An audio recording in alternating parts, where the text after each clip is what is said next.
Bonsoir, donc, je m'appelle Yannick pour ceux qui ne me connaissent pas. Ce soir je vais vous parler d'accessibilité et surtout de qui est impacté par l'accessibilité en informatique, pour qui on fait ça. Et on va commencer par, est-ce que je suis légitime pour ça? Pas vraiment, en fait c'est pas du tout ma spécialité de faire de l'accessibilité dans mon code et tout, mais je suis sensibilisé, on va dire, donc attendez-vous pas à des trucs d'experts. Et surtout, donc, là où j'étais le plus sensibilisé, c'était à une conférence de Cécile Freidt-Foucault et Iris Noda.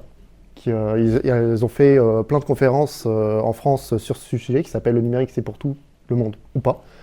Et donc vous trouverez des vidéos en cherchant ce titre, si vous voulez le voir plus en complet. C'est une conférence d'1 heure, à peu près. Voilà. Et notamment, ce qui m'avait un des chiffres qui m'avait le plus marqué, c'est qu'en France, au moins, il y a plus d'un tiers des gens qui sont complètement perturbés par l'informatique, pour qui c'est vraiment pas accessible. Un tiers qui disent on l'utilise, mais sans plus, on n'est quand même pas trop à l'aise, et il n'y a qu'un tiers qui est vraiment à l'aise. Donc, je vais commencer par une définition. Donc, qu'est-ce que l'accessibilité? Donc, c'est de faire en sorte qu'un service soit accessible au plus grand nombre. On pense notamment aux personnes qui ont un ou plusieurs handicaps. Et dit autrement, c'est une sous-forme d'inclusivité pour moi. C'est ma définition, je ne sais pas si scientifiquement on peut dire que c'est une forme d'inclusivité, mais comme on veut impacter le plus de monde possible et inclure le plus de monde possible dans notre système, c'est de l'inclusivité.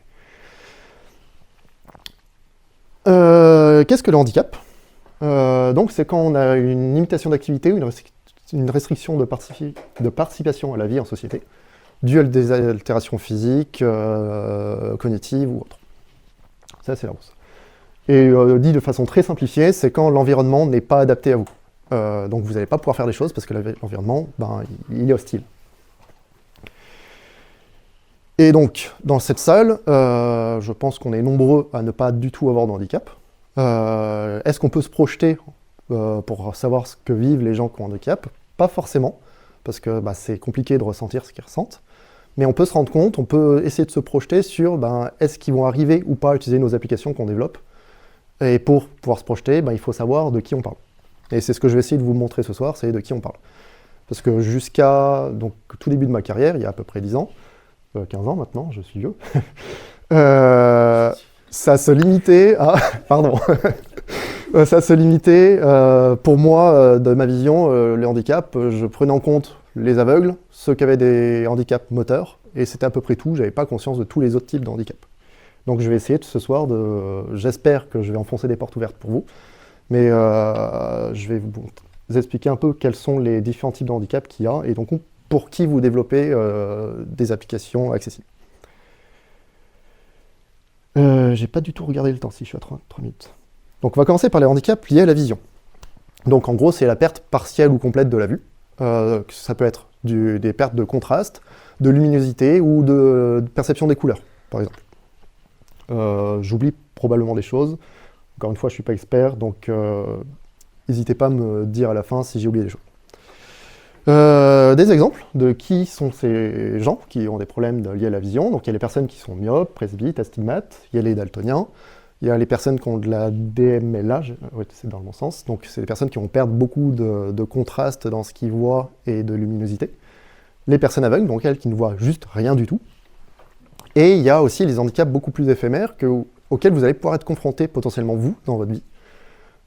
Si vous avez des lunettes mais qu'elles sont cassées, et du coup vous allez devoir vivre temporairement sans lunettes et voir les choses floues. Si vous utilisez un écran d'ordinateur au soleil, et que vous ne voyez pas grand-chose, donc vous avez un problème de contraste, dites-vous qu'il y a des gens qui ont ça, mais en continu. Voilà. Quels problèmes ils vont être confrontés quand ils vont utiliser des applications, par exemple? Donc les interfaces qui manquent de contraste, les interfaces qui sont trop petites, ou qui ne sont pas adaptées au lecteur d'écran. Les personnes qui ont des problèmes de vue vont souvent beaucoup se baser sur des lecteurs d'écran, qui soient conversion en audio de ce qui se passe à l'écran, ou des interfaces du braille. Donc quand on développe, il faut qu'on pense à ça. Il y a les handicaps liés à l'audition, qui sont souvent oubliés quand on parle d'accessibilité numérique. Donc c'est les gens qui vont avoir pareil, une perte partielle ou totale de l'ouïe, et aussi la capacité à différencier les sons. Parce que des fois, on entend bien, mais c'est juste qu'on a du mal à différencier les sons quand il y en a plusieurs en même temps. Donc il y a les personnes qui ont des acouphènes, qui sont appariées, mais que l'appareil il est mal réglé par rapport à leurs oreilles, ou des fois c'est juste on ne peut pas tout rattraper. L'hyperacousie, c'est quand on est très sensible au son. Le moindre son nous perturbe parce que ça fait presque mal aux oreilles. Les personnes sourdes qui n'entendent rien. Et, encore une fois, ce que vous pouvez vous vivre de façon très éphémère. Si vous êtes dans un environnement bruyant et que vous ne pouvez plus entendre, par exemple, la personne que vous avez au téléphone, vous êtes handicapé par rapport à votre environnement. Les bouchons d'oreille, les otites, c'est des choses aussi qui vont vous impacter temporairement. Les problèmes fréquents, pas de sous-titrage dans les vidéos que vous regardez. Par exemple, il y a aussi quand il y a une visioconférence, vous parlez avec des gens, bah c'est très rare que les logiciels de visioconférence mettent un texte pour savoir ce que les autres disent. Donc les gens qui ont des problèmes d'audio sont souvent un peu isolés en visioconférence. Et pour les problèmes de différenciation des sons, des fois il y a des vidéos, des sites qui vont jouer de la publicité audio, et là il n'y a rien de pire pour les gens qui ont du mal à différencier les sons ou autres, c'est que ça va les perturber. Les handicaps liés à la parole. Donc difficulté ou impossibilité de s'exprimer à l'oral. Par exemple, les personnes qui ont des problèmes de respiration, qui vont pouvoir parler mais pas longtemps, par exemple. Les personnes qui ont subi une trachéotomie, qui vont pouvoir émettre des sons qu'on va pouvoir comprendre plus ou moins, mais par exemple une application de reconnaissance vocale, ou quand on dit OK Siri, elle ne va pas forcément comprendre ce que vous dites. Les personnes bègues, pareil, OK Siri en bégayant, ça n'a pas forcément bien marché, ça se trouve ça marche en fait. Les personnes muettes, donc qui peuvent juste pas parler. Et encore une fois pour vous, si vous avez une bronchite, une extinction de voix, vous n'allez pas pouvoir parler comme d'habitude.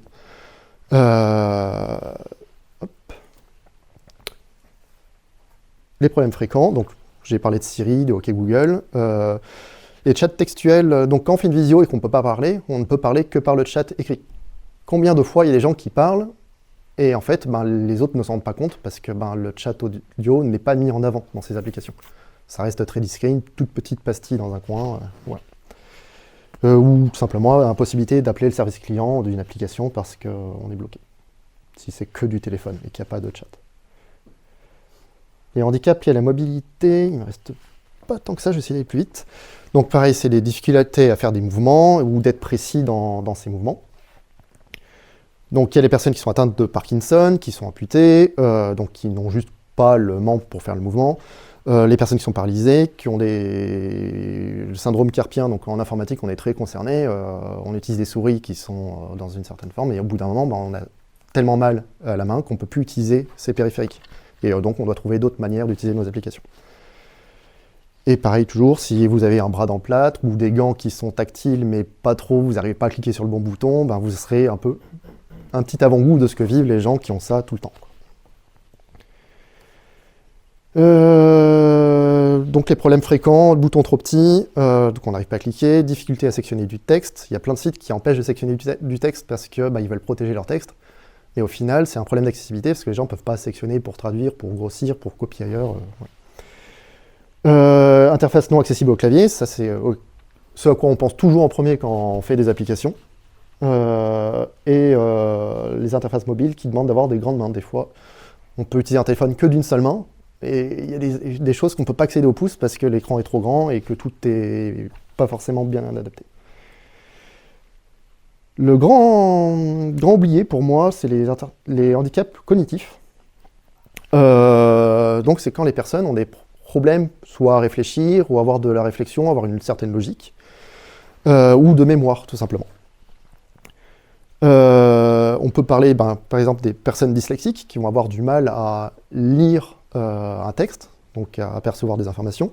Les personnes Alzheimer, donc qui vont oublier ce qu'elles font entre deux étapes, par exemple, d'un formulaire. Mince, qu'est-ce que j'étais en train de faire à la deuxième étape, qu'est-ce que j'ai mis là. Donc il faudrait pouvoir revenir en arrière des fois pour ce genre de choses. Personnes qui ont un trouble de l'attention, pareil, on pense à autre chose, puis on oublie ce qu'on est en train de faire, on revient, qu'est-ce qu'on était en train de faire. Et il faut que les écrans puissent dire à tout moment, vous êtes en train de faire ça, de façon claire. Et donc pour vous, si vous êtes interrompu, si vous avez de la fièvre, vous avez du mal à réfléchir, ce genre de choses.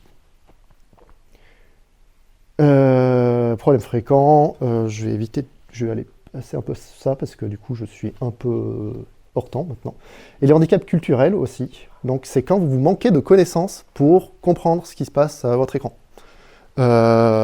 Typiquement, personne âgée qui n'est pas habituée à l'informatique, elle va être confrontée à une iconographie qu'elle ne comprend pas forcément, des termes qu'elle ne comprend pas forcément. Quand vous ne parlez pas la langue du logiciel, pareil, il y a des termes que vous n'allez pas comprendre.